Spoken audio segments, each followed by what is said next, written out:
alors, dans ce marasme, on vient quand même d'écouter Zola, là, entre l'éducation nationale, la santé et le reste. Alors, j'ai simplement eu le temps d'ouvrir France Info, 19h33, élections législatives, percée de la NUP, sondage en berne, dissidence, 4 signes inquiétants pour la Macronie avant le premier tour. Ça fait pas du bien, ça. Ça fait pas du bien. Voilà, ça c'est dit. Ensuite, simplement un petit mot avant de commencer le petit papier que j'ai écrit. Pour les soignants, on voudrait, je pense, vous exprimer toute notre solidarité, mais pas en applaudissant à 20h tous les soirs. Non. Quand on aura les manettes, la solidarité, elle se vérifiera dans les faits. Il y aura des postes, il y aura des infirmiers, il y aura des médecins, il y aura des clauses qui seront effectivement remises à plat pour que vous puissiez faire votre travail dans une grande dignité et que les patients soient accueillis dans la plus grande dignité. Voilà. Et je vous invite simplement à lire aujourd'hui le petit dessin de Plantu dans Le Monde, qui est merveilleux et qui est une salle d'urgence où des soignants disent aux patients « Vous attendez pas parce qu'on fait grève, on fait grève parce que vous attendez. » Voilà. Alors, on va rentrer un peu plus dans le vif du sujet. Bonsoir d'abord à toutes et à toutes. Et j'ai envie de dire, enfin, l'union tant attendue se réalise autour de la nouvelle Union populaire écologique et sociale. Eh bien, il en aura fallu un peu de temps quand même.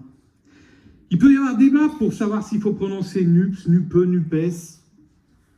Personnellement, NUPES me va bien car les mots écologique et social ont une signification particulièrement aiguë dans les temps que nous vivons. Les enjeux qui se présentent à nous dépassent largement et notre responsabilité est grande vis-à-vis des Françaises, des Français. Nous partons de loin et le temps nous est compté jusqu'au 12 et 19 juin. Alors même si nous n'avons plus le temps de remonter le cours de l'histoire pour repartir sur d'autres bases, il nous faut constater que la situation politique actuelle est pour une grande partie la conséquence de la désunion des partis de gauche. Nous n'allons pas nous mentir, nous sommes aussi responsables de cette situation. Et c'est pour ça aussi qu'il va falloir que la NUP aille en avant et qu'on avance.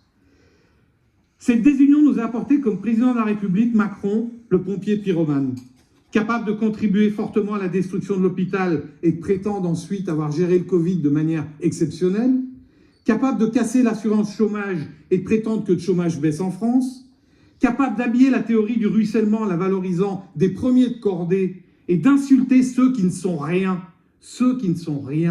être président d'un pays et oser dire à des citoyens qu'ils ne sont rien. Puis de s'étonner de la violence des gilets jaunes. Lui, il n'est pas violent du tout quand il dit ça. Cette désunion nous a conduit à subir les députés de cette majorité, comme sur cette circonscription, avec un Patrick Mignola, parce qu'il va bien falloir en parler. Fidèle serviteur de l'ultralibéralisme et de la politique destructrice de Macron.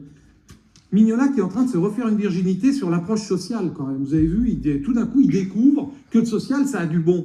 Sa première intervention à l'Assemblée, c'était pour louer l'économie, le libéralisme, et 5 ans après, tout d'un coup, il se dit, il y a des trucs dans le social, ça serait bien qu'on les fasse. Eh bien, trop tard, mon garçon, trop tard. Mais le plus grave dans tout cela est une casse sociale sans précédent avec une montée de la pauvreté.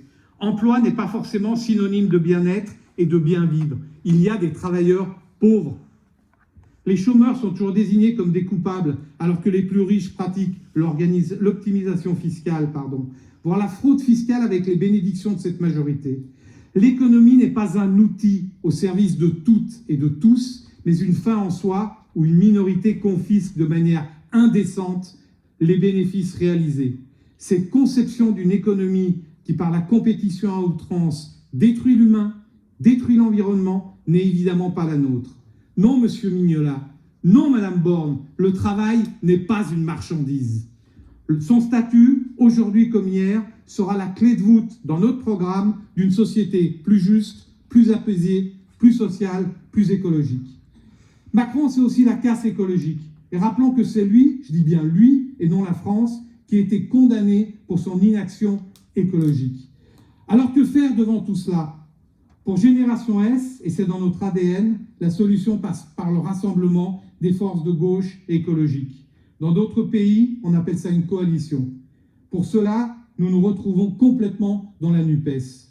Ainsi, nous partageons le retour de la retraite à 60 ans, le SMIC à 1 400 € net, la sortie des pesticides en agriculture, le rétablissement de l'ISF, l'abrogation de la flat tax, l'inscription de l'eau dans les biens communaux, et j'en passe, les propositions existent et vous pouvez les lire. Jean-François et Sarah, nous savons pouvoir compter sur vous et nous vous faisons entièrement confiance pour porter ce rassemblement et jeter les bases d'un travail collectif s'appuyant sur la bienveillance, la solidarité, l'écoute au service des Françaises et des Français, des Savoyardes et des Savoyards.